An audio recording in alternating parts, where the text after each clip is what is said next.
Greetings, metalheads, and hail Satan. So, tonight you're going to be watching a fantastic interview with Californian thrashers Hirax. Now, I've just interviewed vocalist Katon. Thanks, Katon. The band have just released their new album. It's called Faster Than Death on Armageddon Records. Check it out, metalheads. It's one of the best albums the band have done. So, thanks for watching. Please subscribe and tell your friends to check out this channel. Thanks for watching. Stay metal, metalheads. So Yeah, we're talking to Katon from the Hirax. Everybody, welcome to Friday the 13th. This is the first time we've done an interview. Friday the 13th's been around now for 36 years. Started off as a fanzine back in the 80s. that's So, awesome. Katon, I'm going to ask you some warm-up questions first. As a vocalist, who's inspired you to become a singer? And what sort of musical background did you have living at home? What style of music was around you growing up?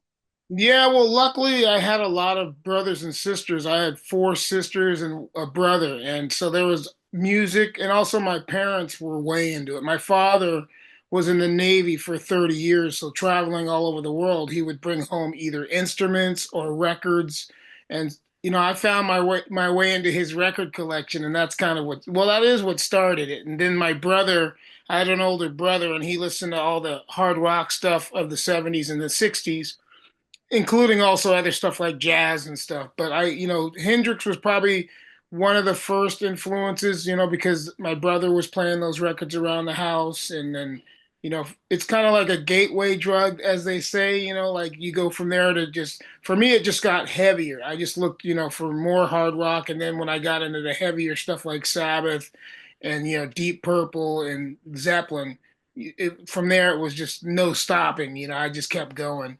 Um, but yeah, my parents, my dad had early stuff. So like I grew up on, even though I was, probably 10, I was listening to already stuff like Ray Charles and Johnny Cash and, everything from country to blues, a lot of blues, Howlin' Wolf, Muddy Waters. And then, like I said, once my brother introduced me to his hard rock collection, it was no stopping me. So, my sisters also were a pretty big influence too, because they listened to like David Bowie, T-Rex, and a lot of soul, like Sly and the Family Stone. So it's kind of cool to be around that much music. You just pick up different influences, and you don't realize it until later on in life, but that's kind of what shapes you as a musician, especially if you have other siblings. You kind of feed off of each other. And then once I got into junior high school and high school, I was around a lot of other rock people too. So we just would like share music and like talk about bands like UFO and Thin Lizzy. That was kind of my high school days. Nazareth, all that kind of stuff. That's cool. So, did you, as you was growing up, was any, like you said, your father brought instruments home? Did you learn guitar, drums, bass? What did you pick any instruments up? It's funny. I messed around with all that stuff, because we had guitars around, we had violins. My dad loved classical music, so I was really actually lucky, to be around classical and opera. Like my favorite opera singer, like there's a lot of different singers, but Luciano Pavarotti is my all-time favorite.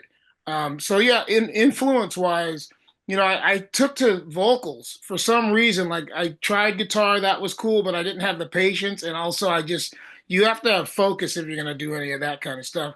And I think the only thing that I focused on was vocals. So I listened to different styles, whether it was like, say, even soul music, like Otis Redding and Sam Cooke were some of the first guys I heard, and classical and opera. Like my dad played that in the car when we would be driving. My dad, like it's crazy to picture a family of black kids with their dad who's totally into classical music, because my dad traveled all over the world, like from Japan to the UK. My dad was on a ship. So that was probably the most awesome way to get import music without me even know that I was getting it. My dad was bringing it back. And but I just got more and more vocalists. Like when I heard Rob Halford and when I heard Klaus Meine, and even guys like Biff Byford from Saxon, those guys influenced me. So it's kind of cool to take it forward, and then you start your own style. I think that's really what happened with thrash metal. We were really influenced by a lot of 70s rock, but also by the British new wave of heavy metal. And also like a lot of bands that were outside of that, but they were around the same time. Bands like Loudness, Baron Rojo, even the Canadian bands like Anvil. We picked up on a lot of that stuff. Even bands like there was a band called April Wine from from Canada. Yeah, I know those guys. Another guy named Pat Travers, he was from Canada. Frank Marino, he was from Canada. Yeah. The Canadian influence was there as well. You know, a lot of people don't realize that, but a lot of great stuff came out of Canada. Can you remember your very first concert or album you bought that was metal? Yeah, I can remember the first concert totally, and the record. I bought records because like I was such a freak for it by that point. You know, I was buying. What's really good is by '76. Not, and I was young, but 1976 was a big year for me up until especially '78. Like from '76 to '78, I bought a bunch of stuff. So it was like whether it was Priest, you know, I was way into Priest at that point. There's another band called Yesterday and Today. Now they're Yeah, called Y&T. Y&T. Yeah. But their first two albums, they were named Yesterday and Today, Yeah, and I know those albums. Yeah. those records were really important to me because that one, the first album's from 1976, second record's 1978, and so those first two Y&T records, when they were called Yesterday and Today, I had those at a very young age, and you know I was buying stuff like that and Thin Lizzy. Thin Lizzy was a big one. Sabbath, obviously. I mean, you're always going to hear that. I think most musicians that are metal guys, if they don't mention Black Sabbath, they're either forgetting or they're just lying. You know, because it's like that band's a part of all of our DNA. So Sabbath was probably one of the earliest. Like you know, from Hendrix to Sabbath, that was where I really made a pivot in my life. Is I went from Hendrix records, and then when I discovered Sabbath in the '70s, that was kind of the thing that just kicked it off even more. And so by the time the '80s came around, like 1980, when I heard bands like you know Motorhead was a little earlier than that, but Motorhead and then obviously Venom, then it was insane, you know, from that point on. But yeah, you know those early records, and then the first big concert I went to was 1978, and I saw Sabbath with Van Halen supporting them, and it was also a festival that day. So the opening act, which is ironic because later on he started singing for Van Halen, but Sammy Hagar was a solo artist. He opened, and the closing band was Boston. You know, so Yeah. it was Boston headlining Black Sabbath, Van Halen, and Sammy Hagar. So that was, you know, a really pivotal moment for me. Like that show set the stage for me. I would say my first concert was 1981. I was 10 and a half years old. Blackfoot. That's awesome. And that's a great band too. You don't hear many people talk about them. I got lucky because I got to see them with, I think it was Crocus and Blackfoot, and they were amazing. Crocus, it was at the prime time to see Crocus, and they were really really good. So you know, those are great days. Though I think, I mean, not trying to bum out the young kids, but we got to see some stuff Oh yeah. that We saw the changed shit. rock. We saw the shit, Katon. Yeah, Definitely. it changed rock forever. I mean, I saw Twisted Sister on the first tour, you know, so and they were a really good band. Not that they, you know, they're that bad later, but the first tour to see Twisted Sister when they were on fire, you know, they were playing with bands like Motorhead back at that point, you know. Definitely. So as you started growing up, Katon, what was your first band you got into that we might be aware of before You mean Hirax? before Hirax? Yeah.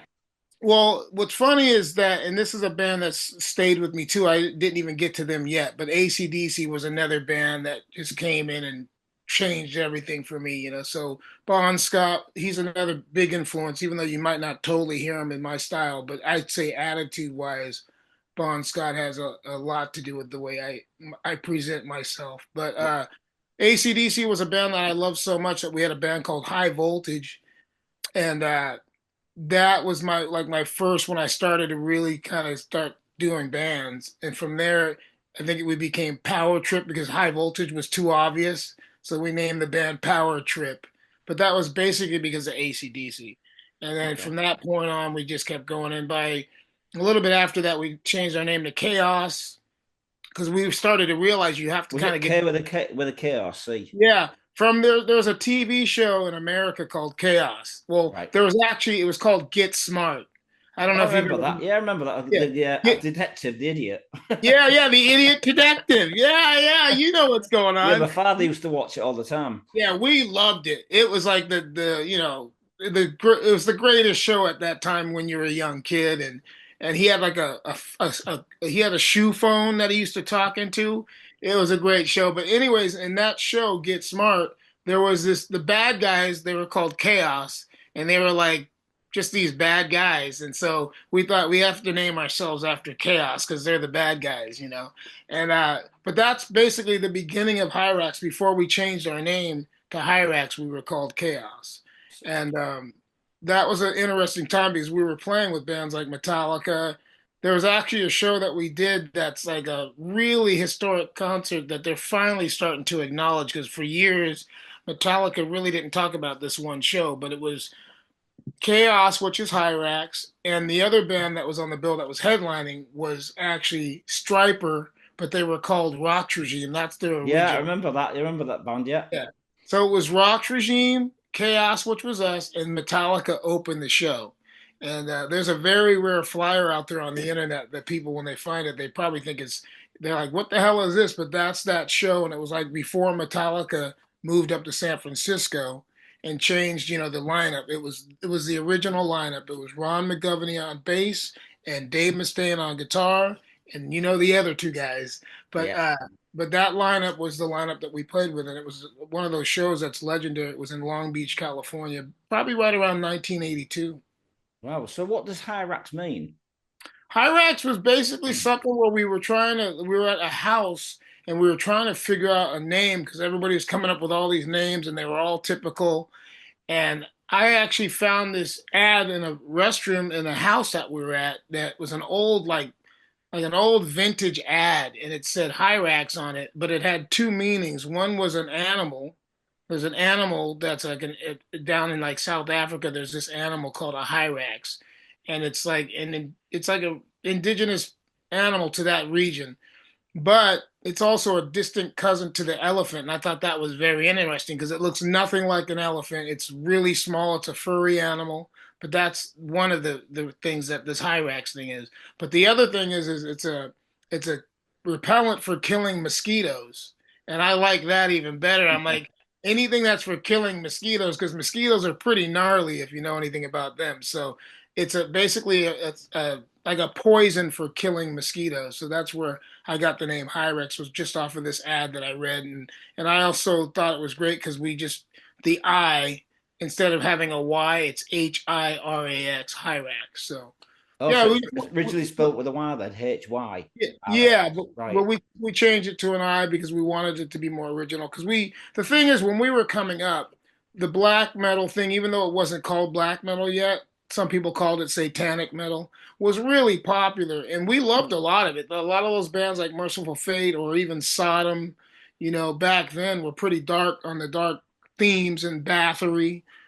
We loved all that stuff, but we didn't really want to be lumped into that because we just felt like we would be posing, like, okay, since that's popular, we kind of always wanted to go against the trends. If you notice with Hyrax, even the first album cover doesn't look like your This typical. one. Yeah, yeah, that one right there. But it doesn't look like your typical album cover, No. And so that was always kind of our thing. We wanted to go against the trends, even though we loved a lot of that music, and to this day, I still listen to Merciful Fate. But I always wanted Hyrax to be something different than that. I mean, the first album, Raging Violence, a cult classic, 1985, released on Metal Blade Records. What memories do you have of that album recording, and how successful was it for you? Well, what's crazy, I think it happens with a lot of bands, especially when they're young. We didn't have much time to record it, and I don't think we really needed much time because we were young, and you're just crazy, and you want to. Fired up. Yeah, and also it was our first time in the recording studio, so that's one of the things I remember the most. First time in a real professional recording studio. I mean, when we were in there were so many different bands that we were trying to, book time so we could work around each other. There'd be like Billy Idol would be in there recording, or it would be like Armored Saint would be in there the next week. So we'd have to kind of figure out when we could all go in. So that's one of the things I remember. And just also it being really exciting. It was an exciting time for thrash metal because it was just being basically born. Like I'd say through 83 to 85, those are like the very beginnings of thrash metal starting to burst out. Especially by 85. 1985, thrash metal was on fire. So that's basically when we recorded the record. But we had been doing, like, we did a song for the record called Metal Massacre because Metal Yeah, I Blade remember those. Yeah. That was kind of the thing they started with, was with these compilation records, so they could get everybody on there. They could have us, Dark Angel, Possessed, Nasty Savage, and that was a good sampler for the fans that were buying thrash metal. But 1985, we recorded Raging Violence. We did it probably in a weekend. I'm pretty sure it was just a weekend, like one weekend, like Friday, Saturday, Sunday. We were done. Um, we knew we had something different. We weren't really worried about, what people thought, because when you're young like that, you don't even know if you're going to be around a year later, because we weren't thinking that far into the future. But it turned out to be really great. Like, right away, we had Earache Records, which they weren't even called Earache yet. They didn't even really had a name. I remember getting a package from Digby, and it just said DIG on it before they called it Earache Records. And we did a flexi disc with them, which one of the tracks that's on Raging Violence is on the flexi disc. That was the very first Earache Records release. It's called the Angelic Scrape Attic, and it's a flexi disc that Earache put out. So that got us out in the UK. And then when Metal Blade released the record, it was great because they also had European distribution with Roadrunner. So the record got out there, and before we knew it, we couldn't believe we were on these playlists. Like Kerrang! Magazine had us, and we were selling pretty damn well, and we were in Sounds. Some of these magazines aren't around anymore, but to be Yeah, in Metal Sounds, Forces, another great yeah, one. Metal Forces, which was one of my, I was buying that as a fan anyway, so to Yeah, be me in that too. magazine, yeah, once our record got in there, I felt like we had made it. Like, it's funny how you have these goals that, now we have bigger ones, obviously, but back then, if we just got in a magazine, we felt like we had made it, and we were getting played on the radio. And the UK has always been really supportive of us. It's like, really, like, I feel like in the next years to come, we need to get back over there at least once or twice a year, because whenever we go there, it's great. The fans are so dedicated in the UK too. So to have the record kind of start there and then spread across the world like a virus, it's fucking crazy. So, what's your favorite songs from the debut album? Well, I mean, it's like I hate to sound like other musicians, but it is almost like children. Like if you have kids, and also there's certain memories that go with each song. Like the first song we wrote was "Bombs of Death," so.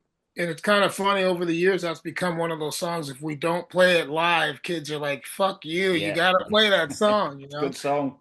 Yeah. So "Bombs of Death," and I also like that we weren't really concerned. Even today, we're the same. We're not concerned with like record labels telling us how long things have got to be, and that there needs to be an edited single or a long single. So "Bombs at Death." There's a song that we re-recorded that's on the new record called "Warlord's Command." I love that because it was like a double bass intro, and I thought the drums should be utilized a little bit more. Like, some bands don't do that. Like, drum intros are awesome if they're done right. So Yeah. that's another one that I love a lot. There's another song called Destroy that I really dig. There's one that we're thinking about bringing back because we haven't played it probably in almost 40 years, called Bloodbath. That's on the record. But yeah, every record has certain stuff, or there's times where I'll listen back to the record and I'll go, "Oh, I forgot about that," certain tracks. So it's a walk down memory lane when I go back to the records, and even the one that you have behind you now, Yeah, we're when going to I talk about this in a minute. yeah, yeah. So, but also the thing I also remember was going up to San Francisco right before the record came out, and the artwork was being done there in San Francisco by this guy named Pusshead. Oh yeah, I remember he used to Septic Death was his band. Yeah, the singer from Septic Death. So when I got up there to his house, he took me in the art room and he showed me the art for Raging Violence, and I was like, That's just crazy," because it's basically like Humpty Dumpty being executed. That's really what's going on in that drawing. It's like, so a lot of people don't know that when they look in after they hear the story, they're like, "Holy shit, that is what's going on. Humpty Dumpty's being executed." And he goes, "Also, I'm working on this." So he was working at the same time on two album covers. He was doing the debut for Corrosion of Conformity, the first record they did with Metal Blade Records, which Or I Eye think for an Eye, Tenocracy. Is I it think it was Eye for an Eye, Tenocracy, or Animosity? Is it? I think it's Animosity, but I Yeah. think Eye for an Eye, which is awesome that you even know that record. I think that's the first real record. But then when they signed with Metal Blade, which was them actually to them it was probably like getting on a major label because their earlier records were independent. Yeah. So Animosity would be the first record on Metal Blade, and that was the one that was being drawn at the same time Raging Violence was being drawn. So I feel like those records are almost like brother and sister because they were done right around the same time, you know? I mean, the second album, Hate, Fear, and Power, great albums, also Metal Blade Records. How would you compare that album to the first album? They're really different. Like if you know, I think people when they hear them separately, especially like if you listen to Raging Violence and then you listen to Hate, Fear, and Power, for one, the noticeable difference is that it's really short, which is not really by design. What happened is the label was like, you got to go back out on tour, you got to have a new product, and we're like, new product, this because we're still young, don't know the business. We're like product. We call it music, but they were calling it product, so we were kind of offended. But we had to get some songs together, so we thought at least a mini EP or mini album. That's technically kind of what it is, a mini album. But I did love that we had a different attitude going into that, and we also had a new drummer at that time. We got the drummer from DRI, which was Oh, Kurt's brother. yeah, Eric Brecht, which is Kurt Brecht, the singer's brother. Yeah. So he joined us coming from DRI into Hirax, and we were pretty much fast as hell as it was. So he kind of adjusted to that pretty well. I thought he played a little more straightforward than Johnny Tabares on the first album. Johnny's a little bit more Keith Moon influence, where there's shit just going flying, you know. But a lot of the tunes I still love, and we play a lot of those too. Like it's great that we haven't forgotten those records. So when we play live, and some of my favorite songs are on that record, there's a song called "Blind Faith" is on there, and that was just one of those songs that we wrote because we were always open-minded to people's beliefs, whatever they want to believe. Like I don't think you should put everybody in the same, box. So we had a lot of people that would come to our shows that either didn't believe in all this religious shit, or the ones that did. We didn't care. If you believe in that, that's fine. If you don't believe in that, that's fine. So that's basically what Blind Faith is about. So that's to this day, that's still an important song to me, and we still play it live in the show. I mean, you had Glenn on guitar. I met him about 3 years ago when he was playing guitar for Deliverance at Headbangers Open Yeah, Air. Cool guy. yeah. Yeah, it was great working with him too. That was a little bit further down the line after these records, but Yeah. Glenn was a good thing too because we could see a lot eye to eye on music because we came out of the LA scene, the Orange County scene, and a lot of us grew up on a lot of the same metal. So working with him was real easy because we got together and we would just discuss what we liked, and then we started writing. So that's basically when we get to New Age of Terror. That was the first record I did with Glenn, and it was really cool. We This one. Yeah, yeah. Well, we did that too. Yeah, he played with me for a little while, which is awesome. It's cool when, like I said, you get with somebody that understands the music like you do, Yeah. and so it was always really easy. I Well, I've been knew into metal now, Katon, since I was 10. I've been a journalist for 36 years, so I know my shit. Yeah, no, you do. I got to give it to you. This is a pretty in-depth interview already, and I feel like we just got started. But Me yeah, too. it's and also the touring. When we tour, that kind of influences the records too. Like Raging Violence and Hate, Fear, and Power, we hadn't toured like we do now. So these records that you're starting to show in the background now are when we started touring. Like Rostro de Muerte, that record had a big influence because we started going to South America, and it was really crazy compared to like other countries we had toured in. When we got to South America, we saw a different world, and that influenced us as well. I mean, even the newest album has some influences just from touring. It's amazing what touring will do to you as a band. You just start You're thinking inspired differently. by what you see around you. Yeah, exactly. Okay, then. So when you look back at all the previous albums, up until the new one, Katon, which is your favorite? Do you have one? I know it's your babies, but Yeah. I mean, it's funny. Well, you know what I would say? Let me do this. what's the best selling album then? Does that make it easy for you? The best selling previous album? I think the thing that's going to always happen is the first two will sell because, it's like even with me, when I go back with certain artists, like the first Led Zeppelin record, or even it's not the first, but Deep Purple's Machine Head. There are certain records that people are just going to go back and they got it. That's a record they need. And I think with Hyrax, the first two records, it sets the table for everything that came later. So those have a special place in my heart. But like I said, like I said, they're like children. A record that doesn't get enough love because it was only out for so long, but we're getting ready to reissue it. And it's a special record to me because there's tracks on it that we play live that go over really well. And I'm surprised because that record's really hard to find. But Immortal Legacy, that was the record before the newest one we just did. Yeah, And it's that on was Steam Member as well. So why is it so hard to find? what, It was released on Steam Member Records, I believe. So well, why is it's it so really hard to find? Because Steam Member are quite popular in Europe. yeah, it got really weird. Like this is one of the first times I'm even really talking about it. We kind of just kept silent about it for years, like 10 years. Yeah. Because when it came out, the thing was we were on a label that I don't even think that we should have been on because at the time when we got with them, they had White Snake. And it's like White Snake versus Hirax. This band is huge, and there's a lot more money behind a band like that. We play underground thrash metal, and Yeah. I think you always got to remember where you come from and what works for you. Like marketing us like Whitesnake's not going to work. Well, you could have I think supported them. You could have done a tour with them. I think the fact is we would scare the shit out of Whitesnake fans if we played it before them. So so we were on a label like that, and bands that we respect. Don't get me wrong. There's certain Whitesnake stuff that even I love, but Yeah. and also they had UFO at the time, and I just think that there wasn't really a spot for us because I mean I'm proud of this, but Hyrax has never really been able like people throw tags on us all the time, but we're not really in one box. Like you You can kind of call it. remind me of three bands. You remind me of Dark Angel, Detente, and Whiplash. Yeah, it's a mix. It's a Yeah. crazy mix, which we're proud of. But so that record basically kind of disappeared.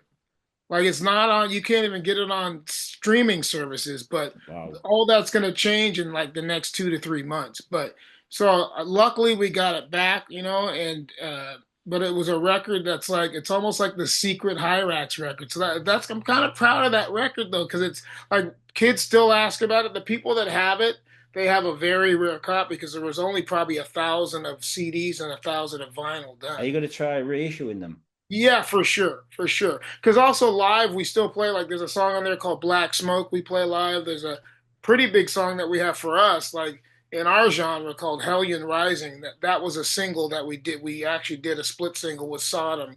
So that song's very popular in our set when we play live. Right then, Katon, we're going to talk about this badass, the new album, Faster Than Yes. Death. Why the Yeah. title? Well, for one, we were living through the pandemic. You know, uh, I think it really has this record's got a big influence from that because we started writing probably a year into the pandemic and it was a really weird time and a really sad time, but we had music. I was writing here where I live in the living room on this record, and we wanted to come up with something that could not just be inspiring but also get out our frustration. That record, I think anybody who's like trying to blow off some steam, this is the record to do it to. And we wanted to make something that was like could keep people's attention span, but people have a short attention span. Music's changed a lot in the last 10 years, and I think because of the internet, people can go on and just listen to stuff real quick and then listen to something else real quick. So we wanted to make songs that were in your face, but got the point across, but also were catchy, but not in a pop sense, but more just memorable. So when you listen to songs like Drill Into the Brain right from the beginning, that's the opening track of the record. And that just smashes things open. It opens up the record real nicely. I'm really proud of it because it took a lot of work. Like that record took almost 3 years to get finished, and it was a lot of things. We had two different producers. We had Bill Matoyer, who we've worked with before, who's a great producer. I mean, he Yeah. did us. He's done Done Slayer. all the Metal Blade bands, and it pretty much. Yeah, I mean, you can name so many that Matoyer's done. Slayers, you know. Omen, Hellstar, all those Yeah, bands. it's crazy that his resume, but the record wasn't getting finished quick enough. So then we had to take it to another producer, which worked out great. We got Max Norman, All and right, yeah. He's done a lot of yeah, big bands. yeah, Max Norman did finished Faster Than Death. He mixed, mastered, and produced it, and did such a great job. So, it's also great for me because I'm a big fan of Max Norman. So, because I grew up the first two Ozzy records. Those records are like blueprints for me. So to have Max Norman, who worked on those records, work on a Hirax record was fantastic. And I'm the overall product, like when people see the record, they're not going to believe it. The packaging's insane. Like we really put a lot of love into this record, a lot of work. The CD, the cassette, there's a cassette version. There's also the vinyl version's nuts. Like it's like a book. So if people get the European version and the US version, but the European version is even crazier because it's like card stock, almost like you're looking at a book. And it's a gatefold. It's a gatefold record with the vinyl's gold and black, and it comes with a poster. Like we really put a lot of work into it. The sleeve has lyrics on it. It's just unbelievable. So we basically put together a record that looks like a piece of art. Right. So did you have any other titles for this album, Katon?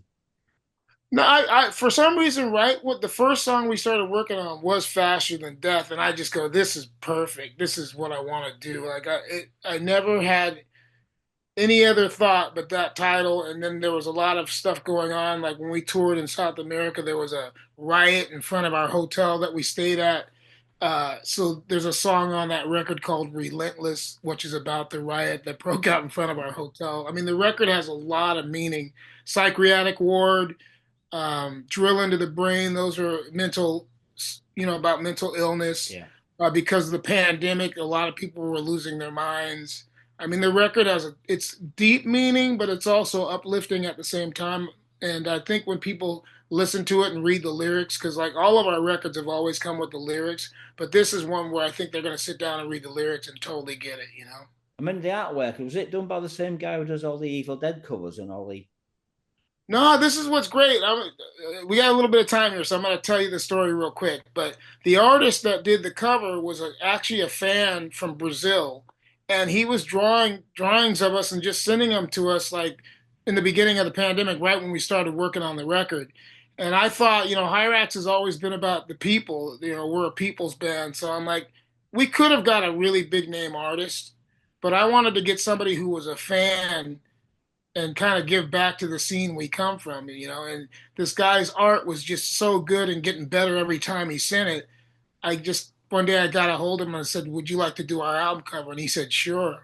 But I wanted to do something like, from the heart, give back to a fan that was a fan of the band. And he did a great job. Everybody that sees it's like, who did this artwork? So how does it reflect with the album title? Do you think it reflects Well, the artwork? yeah, I'm a big fan of stuff like, Blade Runner and Road Warrior and all those kinds of movies and stuff like Warriors. There's a movie called Yeah, I Warriors. know that one. Yeah, so if you look at the cover, there's a little bit of that attitude in there in old 70s and 80s movies. So that's kind of the play on that. But Faster Than Escape from Death, New York is another film. yeah, yeah. But Faster Than Death is just like it's straight up says it all. I mean, like when you listen to the record, I mean, it's not death metal, but it's Yeah. extreme fast thrash metal. And it's, we didn't want to hide from anything. This record's us with our heart on our sleeve. It's just telling people exactly what we do, where we come from, and we're very proud to be a thrash metal, even with all the different genres of metal, because there's so many now. There's all these new names, but we are definitely a thrash metal band. You could throw some crossover in there too, but we're a thrash metal band for sure.